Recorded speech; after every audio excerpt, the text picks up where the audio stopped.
ኢትዮ ኦሞ የህዝብ ድምፅ።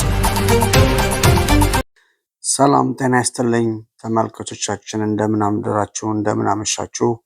ከኢትዮ ኦሞ ሚዲያ ዝግጅት የአክብሮት ሰላምታ እያቀረብን በዕለቱ ጉዳዮች በማተኮር ወደ እናንተ የምናደርሰው የመረጃ ክፍለ ጊዜ ነው። አብራችሁ በመሆን ዝግጅቶቻችን እንድትከታተሉ እንጋብዛለን።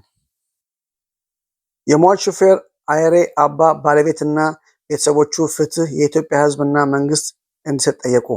ሟች በሹፍርና ሙያ ለ30 ዓመታት ያገለገለ፣ በማህበራዊ ህይወቱ የተመሰገነ፣ ጥሮ ግሮ ካገኘው ለተቸገረ ሰው ለመስጠት የማይሳሳ፣ ቆላ ወርዶ ደጋ ወጥቶ አገር አቋርጦ በሰው መኪና ተቀጥሮ ሰርቶ ቤተሰቦችን አንደላቆ የሚያስተዳድር ነበር። ክፉ ቀን ገጥሞት ኮንትሮባንድ ጭኖ ከኬላ ቁጥጥር ለማምለጥ ከተፈቀደው ፍጥነት በላይ በማሽከርከር ላይ ያለ ዘመን ባስ በጋሞ ዞን ምዕራብ አባያ ወረዳ ተገጭቶ ህይወቱ አልፏል። ሟች ሹፌር የተገጨው በራሱ መስመር እያለ መሆኑ የጋሞ ዞን ትራፊክ ፖሊስ ከምዕራብ አባያ ወረዳ ትራፊክ ፖሊስ በስፍራው ተገኝተው አረጋግጧል። አስፈላጊው መረጃም ለሚመለከተው አስተላልፈዋል። ይሁን እንጂ ጉዳዩ ለመምራት ይሁን መረጃ ለመስጠት በህግ ስልጣን ያልተሰጣቸው የደቡብ ክልል ትራፊክ ፖሊስ ቢሮ ኃላፊዎች ከዘመን ባስ ባለንብረቶች ጋር በጥቅም በመተሳሰር የሟችን ቤተሰብ አስፈላጊውን ፍትህ እንዳያገኝ ከፍተኛ ጫና በመፍጠር ፍትህ እያዛቡ መሆኑ አሳውቀዋል። ለማሳያነት ከሳምንት በፊት በስውር ከባለንብረቶች ጋር በመሆን ንብረቱን አስነስተው ይዘው ለመሄድ በሌሊት 8 ሰዓት መጥተው ስፍራው ሲደርሱ በስፍራው ንብረቱ ጉዳዩ እልባት እስካገኝ ድረስ በመታገዱ ምክንያት በቦታው ጥበቃ ላይ ሰው በመኖሩ የጋሞ ፖሊስ መምሪያ እገዳውን አስነስቶ ንብረቱ ለዘመን ባለ ንብረቶች እንዲሰጣቸው በማለት በዞኑ ፖሊስ ላይ ህገወጥ ጫና ፈጥረዋል።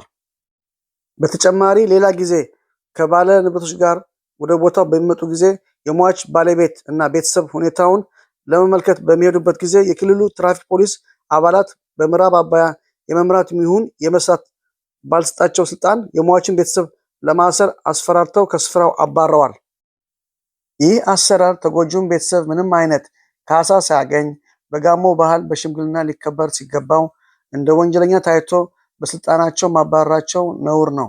በተጨማሪም በደቡብ ኢትዮጵያ ክልል በምዕራብ የሚገኝ የሀገር መከላከያ እዝ ኃላፊ የሆነው ኮሎኔል ጣልቃ በመግባት ከባለ ንብረቶች ጋር በጥቅም በመመሳጠር የተሰጠውን ኃላፊነት የሀገር ሉዓላዊነት ማስጠበቅ ሆኖ እያለ በትራፊክ አደጋ ጉዳይ ጣልቃ በመግባት ህግ ተገቢውን ምርመራ አጠናቆ ውሳኔ ሳይሰጥ ንብረቱ እንዲለቀቅ ስልክ በመደወል ያልተገባ ጫና በመፍጠር ከፍተኛ በደል እየተፈጸመባቸው መሆኑ የሟች ቤተሰብ ለሚዲያችን አረጋግጠዋል። ቀደም ሲል ሟች ጥሮ ግሮ ባለቤቱን እና 2 ሴት ልጆችን የሚያስተዳድር ሲሆን በአሁን ላይ ባለቤቱ ምንም አይነት ገቢ የላት በመሆኑ የልጆቹን የትምህርት ክፍያና የቀለብ አጥታ በችግር ላይ መሆኗን ገልጻለች።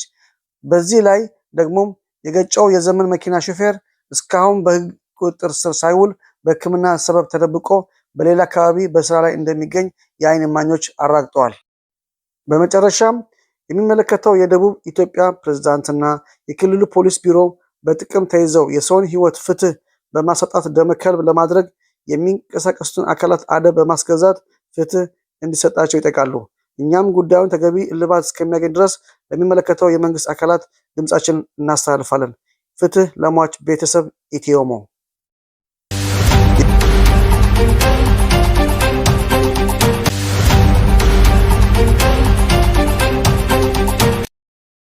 የተወደዳችሁና የተከበራችሁ የኢትዮ ኦሞ ቤተሰቦች የዛሬውን ዝግጅታችን በዚሁ ላይ አብቅተናል።